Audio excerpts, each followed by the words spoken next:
Hello everyone, welcome back to Dakshata academy channel. तो कैसे हैं आप सब।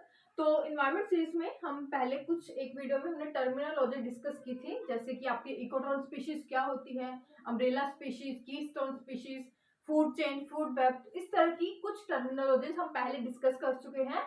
उसी तरह इन्वायरमेंट सीरीज में आज का जो हमारा नेक्स्ट टॉपिक है वो भी इन्हीं टर्मिनोलॉजी पर बेस्ड है कि जो कुछ इंपॉर्टेंट टर्मिनोलॉजी इन्वायरमेंट में जो हमें पता होनी चाहिए उसके बारे में आज हम डिस्कस करेंगे। तो यहाँ पर आपके टर्म्स जो है लिखी हुई है, एक एक करके हम डिस्कस करेंगे। सबसे पहले है एल्गल ब्लूम या शैवाल प्रस्फुटन। तो एल्गल ब्लूम नाम से अगर आपको कोई चीज नहीं भी पता है तो आप एक ट्राई जरूर दे सकते हैं उसके नाम पर जाकर। तो एल्गी का क्या हो रहा है, ब्लूम हो रहा है। शैवाल प्रस्फुटन यानी कि उनकी जो मात्रा है, संख्या है, उनकी जो ग्रोथ रेट है बहुत अधिक ज्यादा में बढ़ गया होगा। इस तरह से आप कुछ आइडिया लगा सकते हैं। तो आखिर होता क्या है एल्गल ब्लूम। तो कोई भी वाटर बॉडी है, किसी भी वाटर बॉडी की अगर हम बात कर ले, आपके घर के आसपास अगर कोई झील है, तालाब है, अगर उसका एग्जांपल लेकर बोले तो आपके घर के आसपास जो भी वाटर बॉडी होगी उस वाटर बॉडी में जो आपके घर के आसपास का, उस वाटर बॉडी के आसपास का जो एरिया है वहां का जो कूड़ा करकट है, आपके घरों का कूड़ा करकट, अगर वहां खेत है तो खेतों में जो आपका पानी लगा होता है, पानी में जो आपके पहले से ही फर्टिलाइजर जो है वो मिले होते हैं, तो वो भी बहकर आपका अगर उस वाटर बॉडी में आता है। इसी तरह अगर कोई फैक्ट्री है, फैक्ट्री का कूड़ा करकट भी उसी अगर वाटर बॉडी में आ रहा है तो धीरे धीरे क्या होगा, उस वाटर बॉडी में जो पोषक तत्व है, न्यूट्रिएंट्स है, उनकी जो मात्रा है वो धीरे धीरे बढ़ने लग जाएगी। अब बढ़ने लग जाएगी तो क्या होगा, उस वाटर बॉडी में जो आपके प्लैंक्टन्स है, छोटे छोटे प्लवक है, काई है, उन्हें अब क्या हो रहा है, उन्हें पहले की अपेक्षा, पहले की कंपैरिजन जो है अब ज्यादा न्यूट्रिएंट्स मिल रहे हैं, ज्यादा पोषक तत्व मिल रहे हैं। तो इससे उन्हें क्या होगा, फायदा क्या होगा, अगर हमें ज्यादा फूड मिलेगा तो हम क्या होंगे, हम जल्दी हमारी जो हेल्थ है वो ज्यादा अच्छी होने लग जाती है।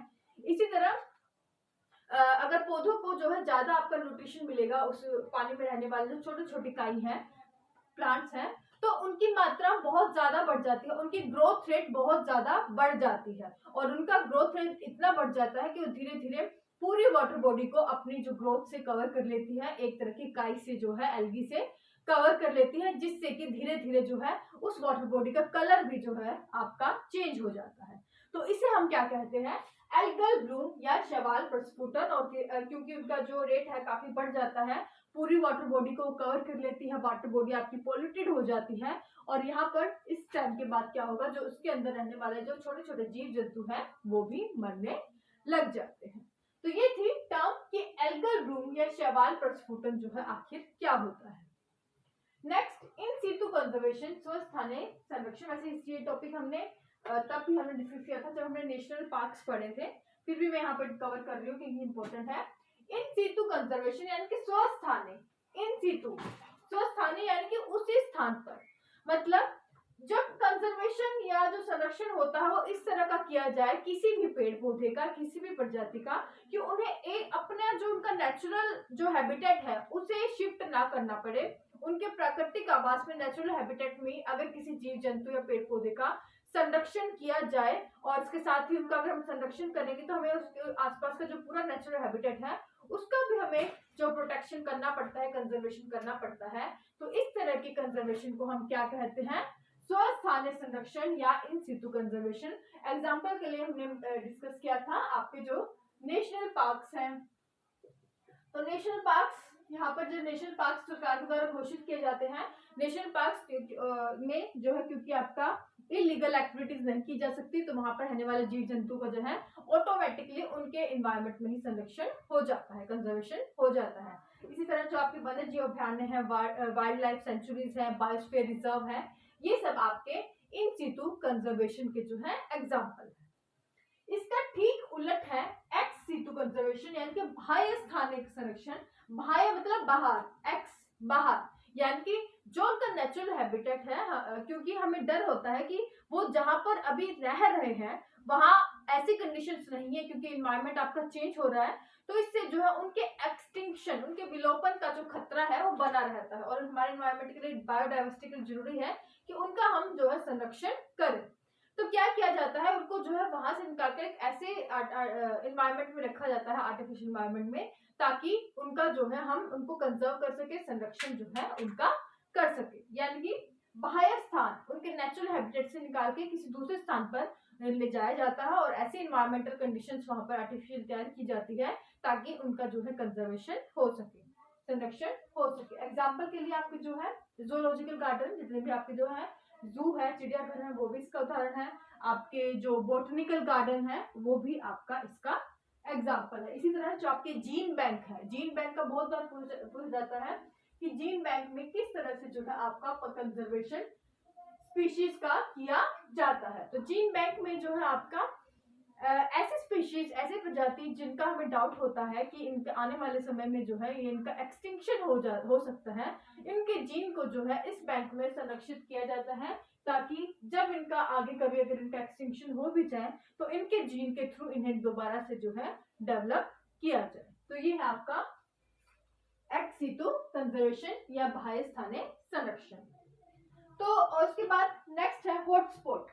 तो हॉटस्पॉट आपके ऐसे एरिया होते हैं जहां पर आपकी ऐसी स्पीशीज पाई जाती है, प्रजातियां पाई जाती हैं जो अन्य स्थानों की अपेक्षा किसी एक स्थान पर ज्यादा है। मतलब अगर आप बात करें कोई भी ए बी सी डी किसी भी अगर स्पीशीज की बात करें तो ए जो स्पीशीज है इस स्थान पर जो है आपके ज्यादा है, बाकी कहीं और आपकी नहीं मिलती। यानी कि ये जो आपकी स्पीशीज है, प्रजाति है, इनको हमें बचाना हमारे लिए बहुत जरूरी हो जाता है क्योंकि पहले तो कहीं और नहीं मिल रही है, यहीं पर मिल रही है और ऊपर से अगर ये भी यहाँ पर खतरे में पड़ गई तो ये एक्सटिंक्ट हो सकती है। तो यहाँ पर जो है एक तरह की प्रजाति किसी एक जगह पर जो है बहुत ज्यादा पाई जाती है और जगह पर नहीं पाई जाती, तो ऐसे एरिया को हम क्या बोल देते हैं, जहां पर इस तरह की प्रजाति पाई जाती है ऐसे एरिया को बोलते हैं हॉटस्पॉट, जो कि जैव विविधता बायोडाइवर्सिटी के लिए बहुत इंपॉर्टेंट है यहाँ इनके ऐसे स्पीशीज के संरक्षण या प्रोटेक्शन के लिए।